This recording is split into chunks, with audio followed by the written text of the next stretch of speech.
My Big T.O. é prefácio. Nota do autor ao leitor.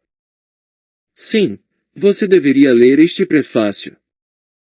Entendo que muitos leitores têm pouco interesse ou paciência em ler extensos prefácios e prólogos.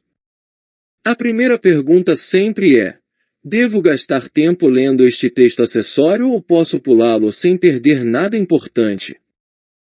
A maioria fica ansiosa para pular as preliminares e cravar os dentes na carne do texto principal. Ansiedade e expectativa nos impulsionam para chegar ao que interessa. Nós da cultura ocidental somos impacientes, com foco no objetivo, movidos para os pontos finais. Em nossa pressa em direção à linha de chegada, quase não percebemos a jornada. Tal desvio de ênfase geralmente dissipa nossas oportunidades porque a parte mais saborosa e nutritiva da vida costuma estar em vivenciar o processo, não em alcançar o objetivo. Ao fim da sessão 6 você irá, sem dúvida, concordar que esses livros são, digamos, diferentes. Como tal, requerem uma abordagem diferente. Prefácio e prólogo de Minha Grande T.O. são partes integrantes da história. Como a trilogia abre uma trilha inusitada, bem distante do caminho conhecido, é essencial incluir um material introdutório que prepare você para o que vem adiante. Entendo sua ansiedade para avançar e descobrir se a trilogia entrega o que promete, mas se apressar demais em direção a esse alvo, na verdade, reduz até a probabilidade de você chegar lá. A função do prefácio e do prólogo é maximizar o retorno do seu investimento na leitura. Eles proporcionam uma visão geral do tom, da estrutura, do processo e da mecânica da trilogia. Estabelecem uma visão ampla do conteúdo dela e rascunham um mapa de seu destino nesta jornada em comum. Eles fornecem o contexto e o foco em que o conteúdo da trilogia é mais facilmente compreendido. Prólogo e prefácio juntos, melhoram a compreensão e minimizam a frustração ao proporcionar uma visão global da floresta, antes que você comece a descer para o meio das árvores. Eu recomendo fortemente que você adote uma atitude de paciência quanto ao entendimento dos mistérios profundos e segredos antigos que são revelados pela via da lógica nesta nova física. Minha grande teoria de tudo levará você tanto ao início como ao fim dos tempos. Levará ao fundo do coração humano e irá esquadrinhar os limites da mente humana. Vai definir sua significância e fornecer novo sentido à sua existência. Vai ajudar você a perceber e aperfeiçoar seu potencial. Vai desenvolver um entendimento científico totalmente novo, tanto do seu mundo interior como exterior. Você pode achar mais produtivo ritmar sua leitura conforme a profundidade de compreensão em vez do avanço em páginas lidas. Evite correr de um conceito a outro como uma criança atrás de presentes no Natal. Saboreie. Um banquete para o coração, para a cabeça e a alma é melhor se ingerido aos poucos, mordida a mordida, com pausas reflexivas e pensamentos cuidadosos para ajudar a digestão. Descobertas genuínas devem ser absorvidas lentamente, enquanto paradigmas assentados se dissolvem ressentidamente. Paradigmas familiares, assim como ursinhos de pelúcia, podem ser difíceis de abandonar. Toda jornada de sucesso, quer seja longa ou difícil, começa com um simples primeiro passo, animado pelo bom senso, dirigido por objetivos e repetido com perseverança, quantas vezes forem necessárias. Nesta jornada em particular, o prefácio é o primeiro passo, o prólogo o segundo, seguidos dos 3 livros, Despertar, Descoberta e Funcionamentos Internos. Preparei cuidadosamente o conteúdo desta exposição científica e filosófica, para uma plateia comum com experiências variadas. Você não precisa de conhecimento científico, filosófico ou metafísico para entender o conteúdo da minha grande teoria de tudo. Nenhum ato de fé ou crença é requerido para chegar aonde estes livros vão te levar. Um caçador da verdade, tenaz e determinado, de intelecto forte e independente, que tenha por natureza uma mente aberta e cética é o leitor ideal. Não há pré-requisitos. Se você tem uma mente lógica, aberta e inquisitiva, uma atitude de pragmatismo científico que aprecia a elegância da verdade fundamental e o arrepio da descoberta, irá desfrutar esta jornada de descobrimento pessoal e científico. Sob as melhores circunstâncias, o sucesso na comunicação do conteúdo desta trilogia irá exigir muito de nós dois. Este trabalho apresenta muitos desafios específicos e assustadores para a comunicação eficiente entre autor e leitor. Visões do mundo não são escolhidas ao acaso, como frutas em uma quitanda. Para fazer as conexões necessárias, precisamos mergulhar fundo.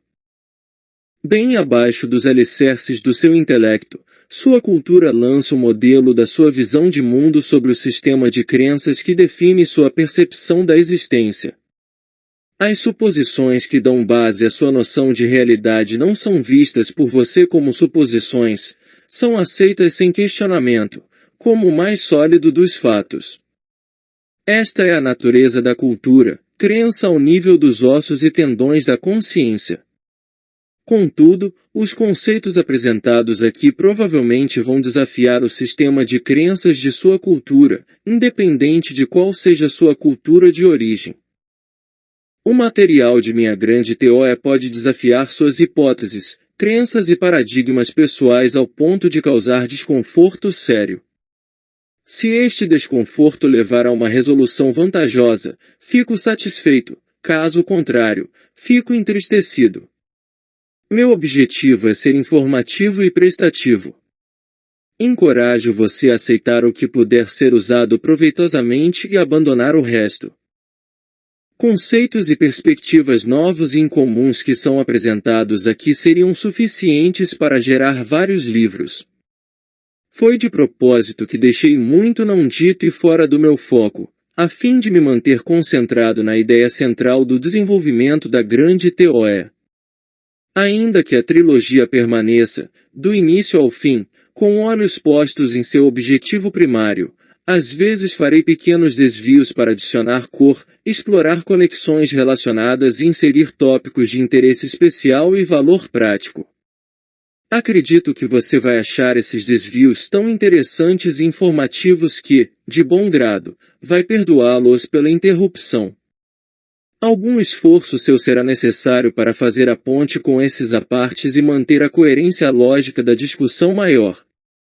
Para evitar que você se confunda entre a leitura de uma parte do texto principal, os apartes estão recuados, vêm em fonte própria e são marcados, no começo e no fim, com setas como esta, triângulo preto apontando para a direita. Se houver um aparte secundário dentro de um aparte primário, ele será mais recuado ainda e marcado com seta dupla triângulo preto apontando para a direita triângulo preto apontando para a direita. Portanto, a simples observação é tudo o que você precisa para identificar se o texto que está lendo está dentro de um aparte, e estando, em qual nível. Você pode achar o texto desafiador em alguns pontos, e óbvio em outros. O que é desafiador ou óbvio demais para cada leitor depende da sua experiência e entendimento individual. É minha intenção nunca acelerar a exposição a ponto de impedir a visão do todo, e tampouco ficar repetindo o óbvio. Ainda assim, dependendo do grau de conhecimento, alguns leitores ocasionalmente podem ter a sensação de que estou fazendo as duas coisas. Embora a língua inglesa dos Estados Unidos, em que estes livros foram originalmente escritos, seja pobre em descrições conceituais não físicas, ela tem a vantagem de ser especialmente rica nas descrições referentes à comunicação e tecnologia da informação. Esta última, por estranho que possa parecer, é o que me permite transmitir a primeira.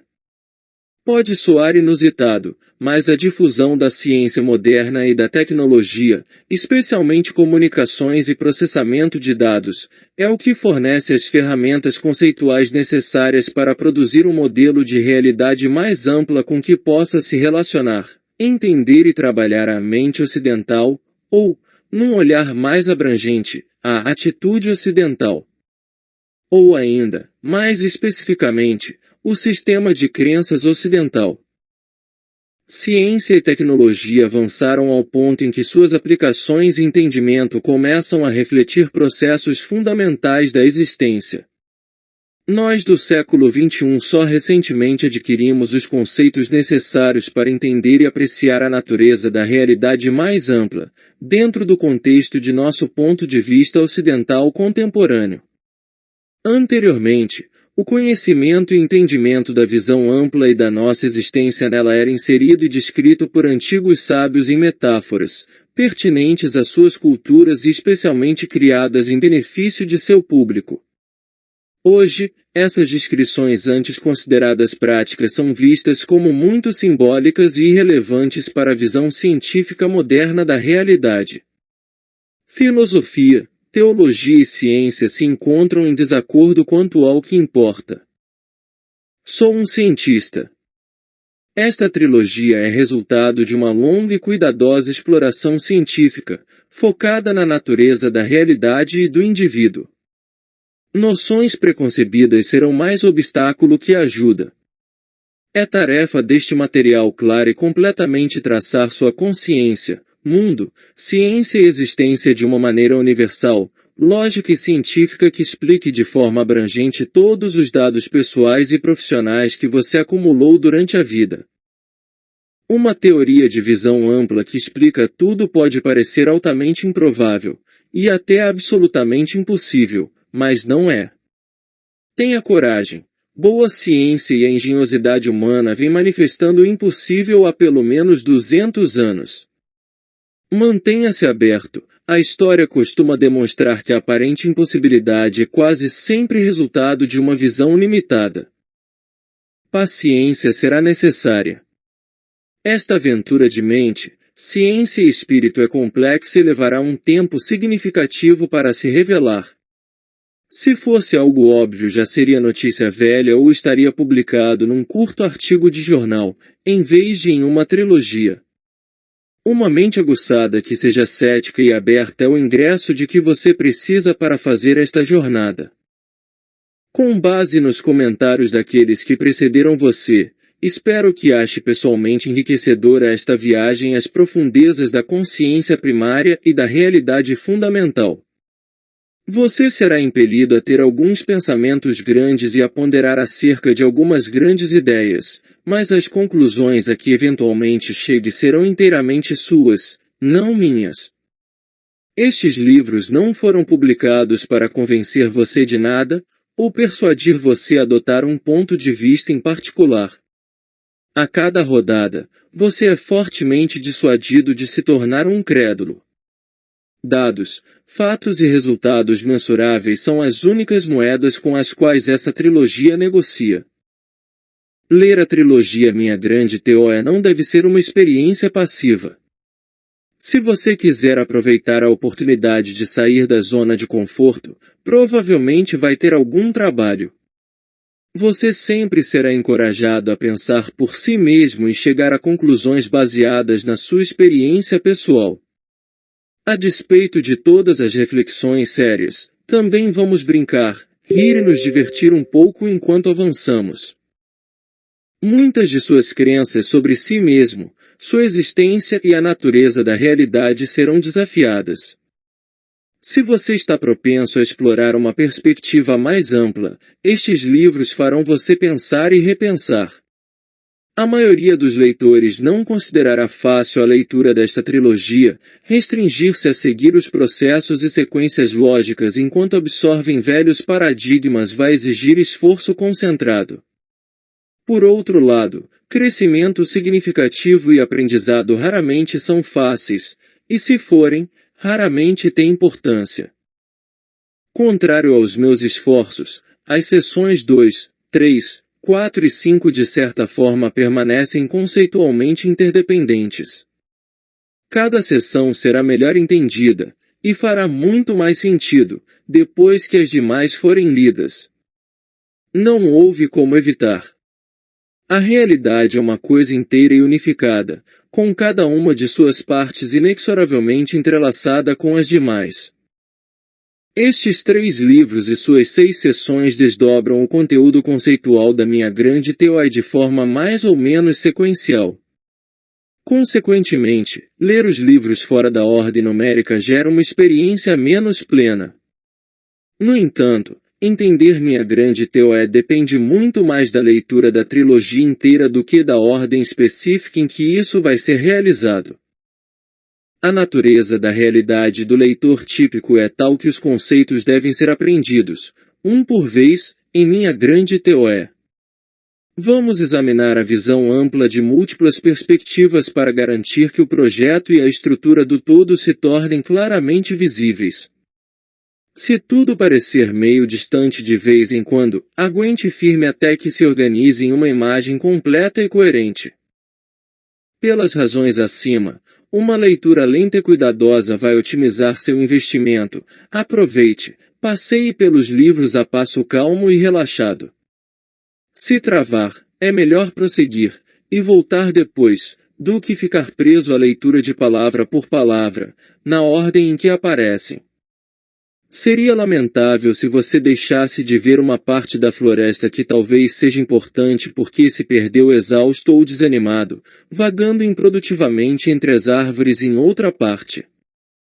Por toda a minha grande teoria, usei uma técnica de semeadura para percorrer algumas ideias mais difíceis. Frequentemente planto sementes conceituais, que apresentam brevemente ou introduzem uma ideia, dentro das seções, capítulos, páginas ou parágrafos que precedem uma discussão mais minuciosa da ideia. Faço isto porque muitos leitores acharão os conceitos apresentados na minha grande teoria obscuros. A compreensão e entendimento desta trilogia melhoram significantemente se o leitor estiver ao menos um pouco preparado para as principais discussões conceituais. Algumas questões talvez saltem à sua mente enquanto você lê. Guarde suas perguntas, ou melhor, anote-as enquanto avança. A maioria delas será respondida alguns parágrafos ou páginas adiante. Se algumas dúvidas persistirem depois de terminada a seção 5, elas poderão ser usadas produtivamente como foco inicial na sua própria busca pela grande verdade, um assunto abordado com gosto na seção 6. Tome cuidado para não perder de vista a visão ampla por estar demasiadamente concentrado nos detalhes. É fácil ficar girando em torno de detalhes que geram uma ressonância emotiva com suas crenças. A melhor estratégia é ter um vislumbre da floresta inteira e não ficar discutindo a cor do musgo que cresce em árvores específicas. Controle seu interesse apaixonado por coloração de musgo ou pode perder por completo o que importa. Uma última observação antes que você comece. Pessoas que me conhecem bem e alguns leitores iniciais sugeriram que eu alertasse você sobre meu senso de humor. Se ler algo nestes livros que possa ser interpretado como humor, sarcasmo, desdém, arrogância, tolice, futilidade ou todas acima, é provável que seja apenas humor, ou mesmo humor com um toque de sarcasmo. Se achar que talvez devesse se sentir ofendido, sugiro que pelo menos temporariamente suspenda seu julgamento quanto à configuração da mente do autor. Disseram-me que, com o tempo, lá pelo fim da seção 4, você estará mais familiarizado com meu humor dissimulado e meu estilo informal e tagarela. Consequentemente, um julgamento posterior pode ser mais preciso. Nos parágrafos abaixo, a anatomia estrutural da minha grande teoria está exposta como um sapo em uma mesa de dissecação. A maioria dos leitores vai achar que esta visão geral fornece uma perspectiva benéfica de como este livro se encaixa na trilogia Minha Grande Teoria. Minha Grande Teoria é estruturada como um conjunto de 3 livros. É organizado em livros separados, pensando naqueles que preferem volumes menores, e como uma encadernação mais econômica com os 3 livros em um só volume para aqueles que estão confiantes de que querem tudo. Cada um dos livros contém a mesma dedicatória, sinopse, índice, agradecimentos, prefácio e prólogo, bem como sua própria lista de acrônimos e 2 seções de conteúdo exclusivas. Apesar de a numeração dos capítulos e páginas reiniciarem cada um dos livros separados, as 6 seções estão numeradas em sequência pela trilogia inteira para adicionar uma sensação de continuidade da estrutura. Quando unidos em um único grande livro, a numeração das páginas e dos capítulos, bem como a numeração das seções, corre continuamente do início ao fim. O livro 1, Despertar, contém as 2 primeiras seções. A seção 1 apresenta uma biografia parcial do autor.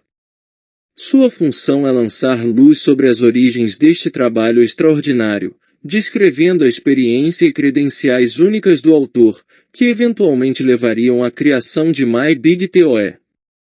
A seção 2 traz os blocos de construção básicos necessários para descrever os fundamentos conceituais desta TOE. Muitos dos conceitos iniciados na seção 2 serão aprofundados em sessões posteriores.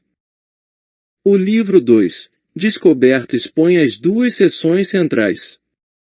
A seção 3 esmiuça a informação referida na seção 2 e desenvolve suas implicações em mais detalhes e profundidade, enquanto a relaciona mais diretamente com a experiência pessoal do leitor.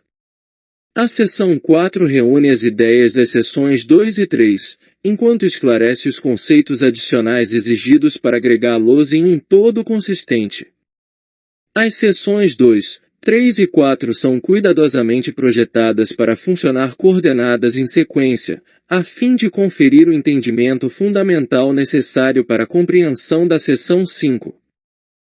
O livro 3, Funcionamentos internos, congrega as últimas 2 seções. A seção 5 detalha o modelo de realidade convencional. A seção 6 traz as considerações finais, colocando tudo o que foi discutido em uma perspectiva facilmente inteligível. A seção 6 também indica a relação de My Big TOE com a ciência e filosofia contemporâneas.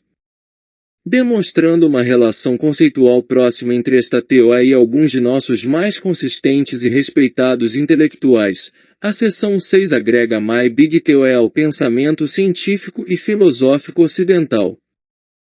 Existe um lugar no ciberespaço http://www.my-abig-atoe.com. A URL não é sensível a maiúsculas, mas os hífens podem ser necessários, reservado para que você compartilhe sua experiência, exercite seu intelecto, exponha suas opiniões, descarregue sua angústia ou apenas encontre outros viajantes. Você pode enviar e-mails tanto para o autor como para a editora pelo website mybigtoe.com, www.mybigtoe.com.br, e adquirir todos os livros da Big TOE. Lá você pode manter-se atualizado sobre as mais recentes informações, eventos, bate-papos, comentários, pesquisas e grupos de discussão a respeito da Big TOE. Tom Campbell. 9 de dezembro de 2002.